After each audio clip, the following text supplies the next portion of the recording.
Aloha everybody, Kaiwaza with you. Welcome back to my channel, and we continue my almost never-ending journey through my Hawaiian record collection, which you see behind you and some that you can't see over on shelves over there.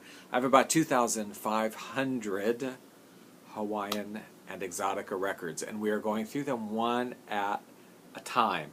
I so enjoyed watching people's videos on their record collections and their stories about their records that it kind of inspired me to start doing my own. I thought, why not? And that was like several years ago. And we are not done with the journey yet, but we are getting there. So we're on the letter M, and I'm going to pick up where we left off in the last video, but first just a bit of an update on a record I got recently that is in a letter that we already covered, the letter R. This is a record I got when I was in Tahiti in October. I got several records there at Tommy Records in Papeete.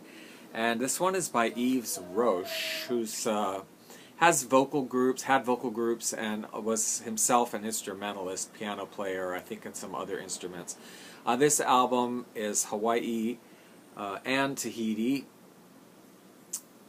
Instrumental songs from those islands, although it's really mainly Tahiti. I think only Hawaiian Wedding Song is a Hawaiian song on here. This is Yves Roche, and he is playing the piano on this with guitar and drum accompaniment. And it's all instrumental songs on piano.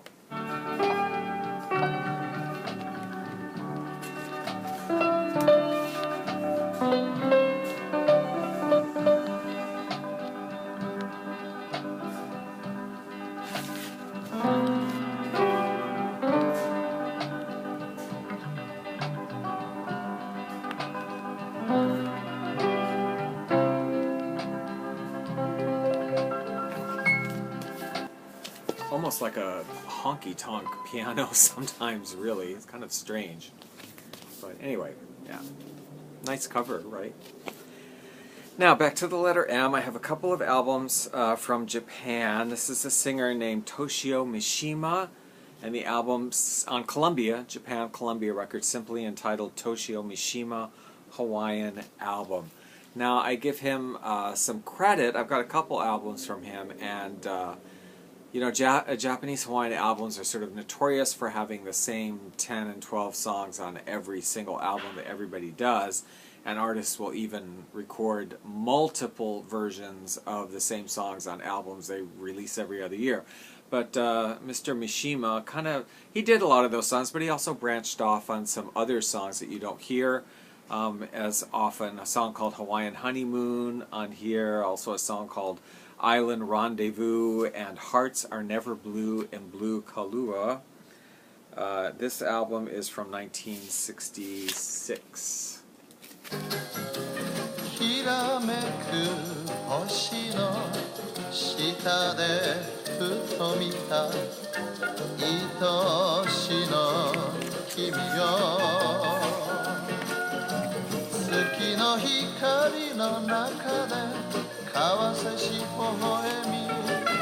Then we have a follow-up from him called, very uninspiring titles, I have to say, Toshio Mishima Hawaiian Album number 2.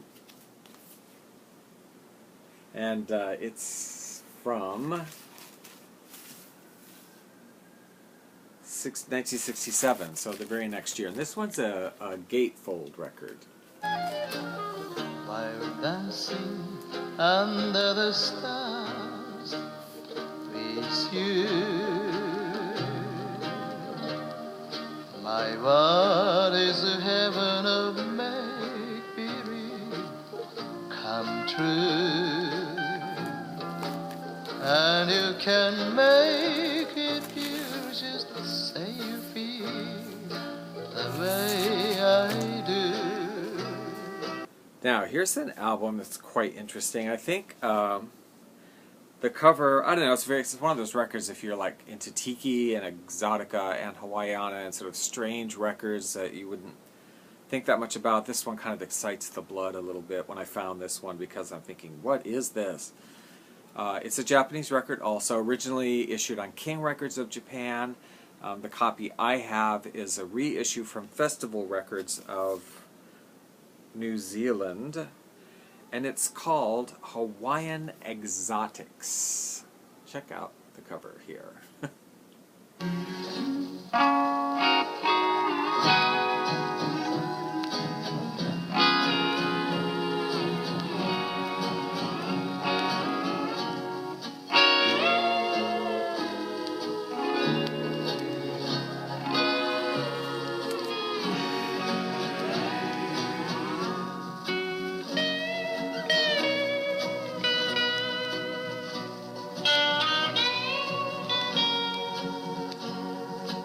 Some kind of interesting exotic arrangements. Paz Miyazaki and the Hawaiian All-Stars is the main artist, but you can see here there are a number of other artists credited, and they're all performing together on this album.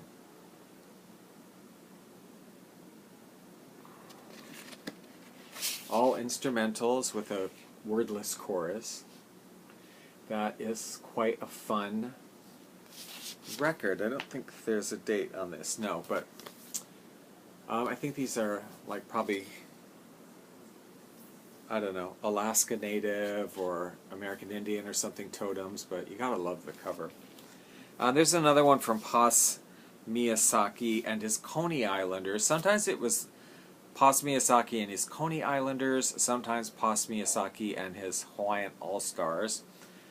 This is the Coney Islanders, Your Best Loved Hawaiian. The year is 1965, and now this is the more typical Japanese Hawaiian album, and instead it's, you know, very nice steel guitar, sort of your typical combo instrumental, and the same 12 or 13 songs that are on every Hawaiian Japanese album. You know, your Sweet Leilani's and Hawaiian Wedding Songs and Blue Hawaii's, and they don't deviate off that list very much usually. And this is a gatefold.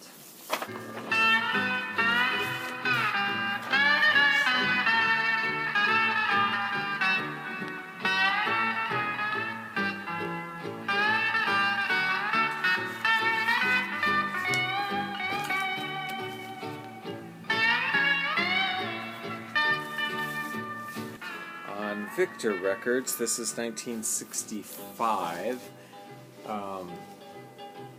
Also had a little insert in it that are promoting some of the label's other performers and other record releases at the time. I love these kind of things, to see what else they were offering.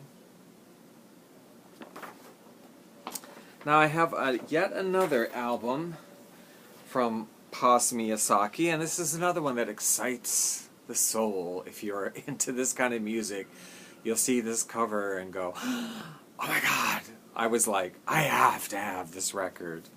On Super Dynamic Sound, Paz Miyazaki and the Hawaiian All-Stars, Guitar Exotica Hits Go Hawaiian. Check this out.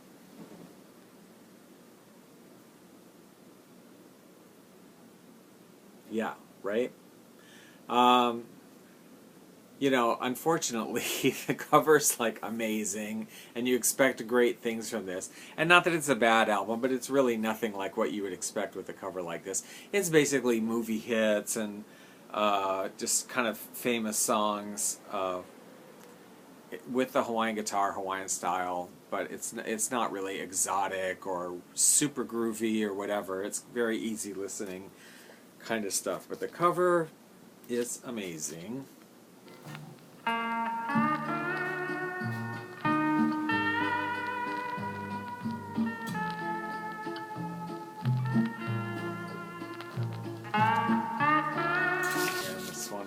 Festival Records, originally a Japanese album, but this release is, I think this is Australian, yeah, Australian Festival Records. They were Australia and New Zealand, both, but yeah.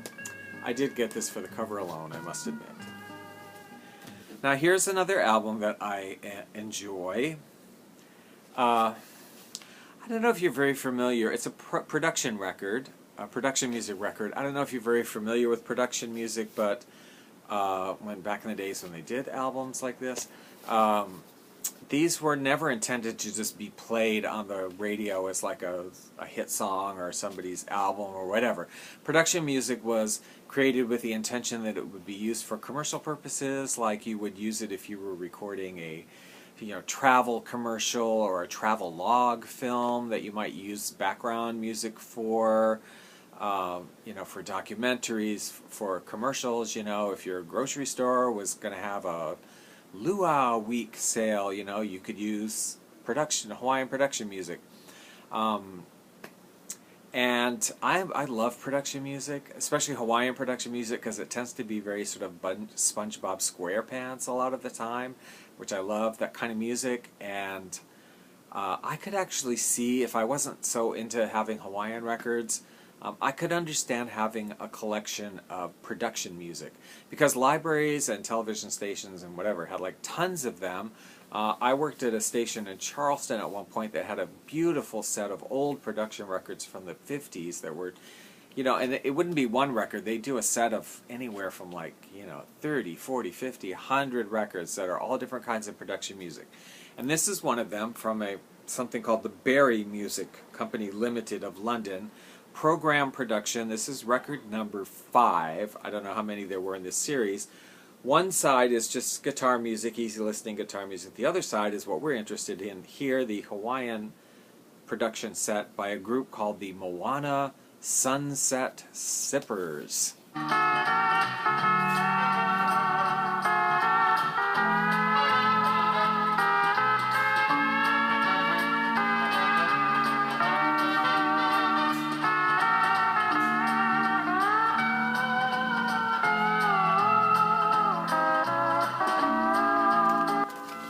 Same on the front and the back. This record is from 1972. Kind of some fun stuff. The pedal steel guitar sounds kind of country sometimes, but this is some fun music.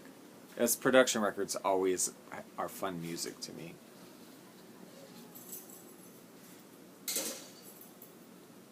Yeah. Okay, I think we're going to stop there, and I invite you to subscribe if you like this video and you want to see more like this, and I invite you to go back to the beginning at number 1 and go all the way through to catch up to where we are. It'll only take you a year or two to get through those, I'm sure.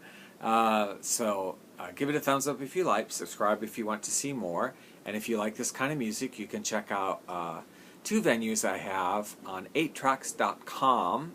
Look up Hawaiian Leisure Hour, and that's where I am there with curated playlists of music from my record collection. And also, if you are in the US, Canada, or the UK, you can tune into my online radio station, which is called Hawaiian Hi-Fi. Just Google that. It's on live365.com, and you can listen 24 hours 7 days a week to Hawaiian music from my record collection, Hawaiian and exotica music, and that gears kind of toward easy listening sounds.